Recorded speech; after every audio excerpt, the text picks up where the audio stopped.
Gamay, Nakikita mo lang pag-over ka ng pataba, mabula yung ano ko. Texture ng panty.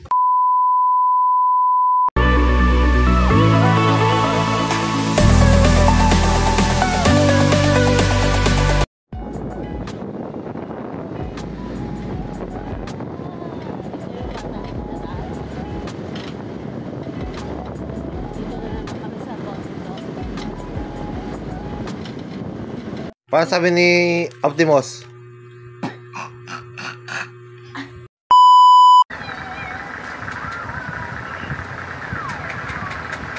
Oh my gosh.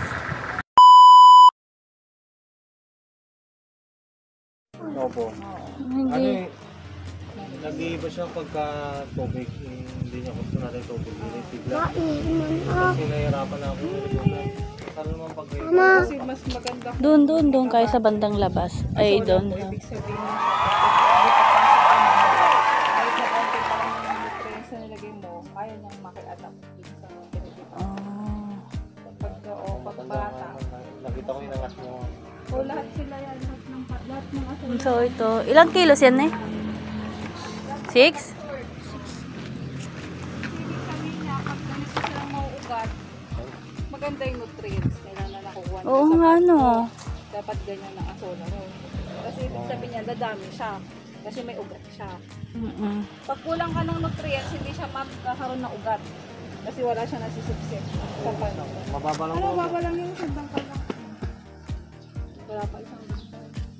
Kasi bumababa yung tubig sa fountain kasi pag tumatagal. Dito ka balong, pero nakakala na may aso. Babagsak yung tubig. Kaya siguro hindi siya tumatami sa'yo kasi nga hindi siya mature. Tsaka yung ano mo, baka kulang sa nutrients yung pati mo ay mo na lupa. Kami kasi binababad namin yung dumi para pagka dinurog madaling siya kasi to dry na dry to eh. Pag Hindi kasi din wag natin. yung masama baho. Yung mga dry tapos ibabad mo lang siya. Lalambot din naman yan tsaka durog-durogin para hindi tumataas yung dumi. Kasi pag di mo dinurog, tataas yung dumi. Yung mga maganda kong durog para magbaba siya. Tapos may lupa, alay mo sa lupa. Kung parang ganito yung kakalapin siya, mas maka ng konti dito. Ito. Ayun, tama. Yan. Kung ganyan na, maraming dumi yan. Halos sabihin mo na ng 16 liters na ano, na timba. 16 liters na dumi. Tapos gano'n din kadami dito. Pero yan sa amin kasi dahan-dahan din namin nilagyan ng dumi yan kasi Mababa lang mo na tubig. oo, masyado din kasing nakakito malaki. Kaya yan, pandahan lang ng pandahan. Ano? Diba nang tingin ko kalahati? Kaya ito siya kalaki. Azolopan. Madre de Agua. Meron din siya, oh. Madre de Agua. Ang ganda kasi talaga to guys kasi alternative na pangkain ng mga hayop para makatipid din konti. Baka madami yung oo. Dagdagan mo lang ng Gamay, Nakikita mo lang pag-over ka ng pataba, mabula yung ano ko. Texture ng panty. Bubula. Nakikita mo may bula. Saka pag nilipat sila, ginalaw.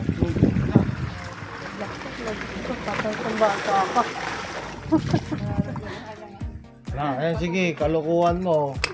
Magpatubig ka pa doon. Patubig yan na yung nakuha namin. Kasi yung kinuha din namin. Maganda kung may fish pan ka doon. O yung tubig nga po nila, fish pan nung una. Tapos, Maganda yun kasi meron na kasi kami, di ba, may dumi ng isda. Tapos nakuha mo, hindi na yung nutrients pa. ang ginawa ko nga ma'am, ano nun eh, yung kinakain nila, dalawang kulambo pa nilagyan ko eh. Tapos nung inangat ko yung kulambo, nililipat namin. Ano, nagsipaglilipat. Tapos siya lumiit. Hindi siya yung wagwag. Yun din kasi nga yung kinuha mo nga, sinabi mo na rin siya na hindi siya hindi siya healthy o bata. So, hindi na sa bata, tawag dito, yung hindi pa Kulang siya, sa nutrients yung ano niya, asola niya. asola. Tapos ngayon, nilagay mo sa pan mo, kung hindi siya nabigla sa sobrang dami mong dumi, nagkulang naman siya, kaya siya doon. Ah, Yan kasi ang ano ni Asola. Kaya maganda kung bibili ka nga. Ay, no. Maugat. Mga maugat to. Ang dami yung Asola fan. Maugat sila. Lahat sila yung maugat. Pag sila nandun sa likod sa gilid. Meron. Nga pala. Pagka wala siya ugat, Palis siya. ibig sabihin ng mga nutrients.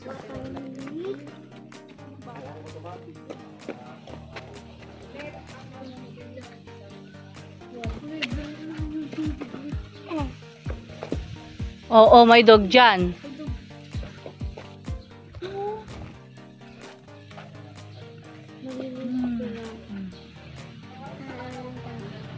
Tapos mo. Halina na kayo dito. Dito na.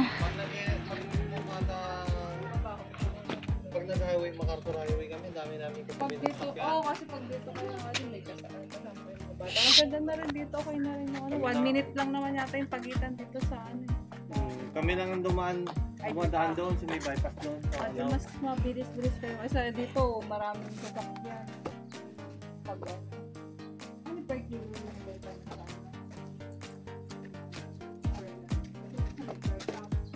Ngayon, per kilo po. Per kilo din.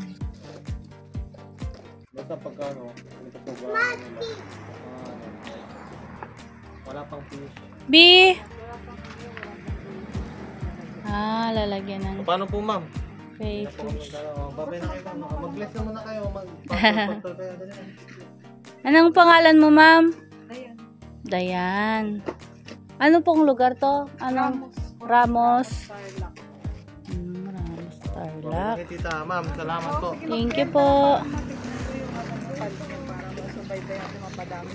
Pangatlong beses. Oo, pangatlong beses na nga to. Yan naman siguro, ano na yun, kasi makita mo naman healthy yun. Oo, pagka mga 2-4 days, ganun, okay pa siya. Or pagka 1 week, 1 week na wala na, lumiliit. Ito yung shade, isa rin yun, number 1 yun. Dapat kahit Hmm. ng mga ano lang naman, pala lang kung wala pa kayong isi-shade. Basta naanuhan lang. Sa kahit kalahati lang, pag-aralan mo yung araw.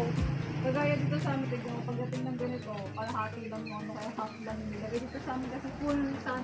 Tignan mo, direct na direct. Kaya binuulin yung asawa ko. Pero yung isang shade namin doon, malaki butas. Kaya kailangan pa rin kasi na araw. Hindi mo rin siya kailangan ito Oo. para pantay yung ano, init na dadali. Dito kasi pag ganyan, naaarawan siya dito na shade. Kahit na makapal tong shade namin, dito naman yung araw. Kaya okay lang. Oo. Yan siya. Naliliwanagan pa rin siya. Thank you, ma'am. Din yung ano, baka may mga, ano tayo dito? O mga, yung mga kite, yung tadpole, yung mga yan, isang number 1 kasi kumakain na ugat yun. Kapalit din na yung asola mo pang So, ayan, 6 kilos asola. Pararamihin ulit natin. Pang 3rd time na namin. Ayan na.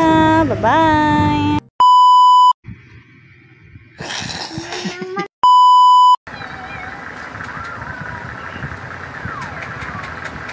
Oh my God.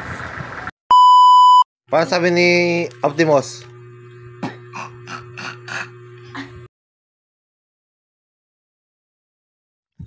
Yo, what's up guys? Good morning sa inyo. Tanghali na pala. Ito na po, UV sunshade. Ayun. Medyo konti lang na anuhan niya. Kasi nga, hindi naman siya fit talaga.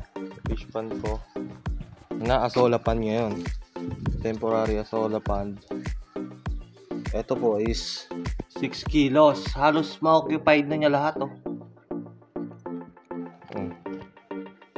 Tignan natin kung lalago.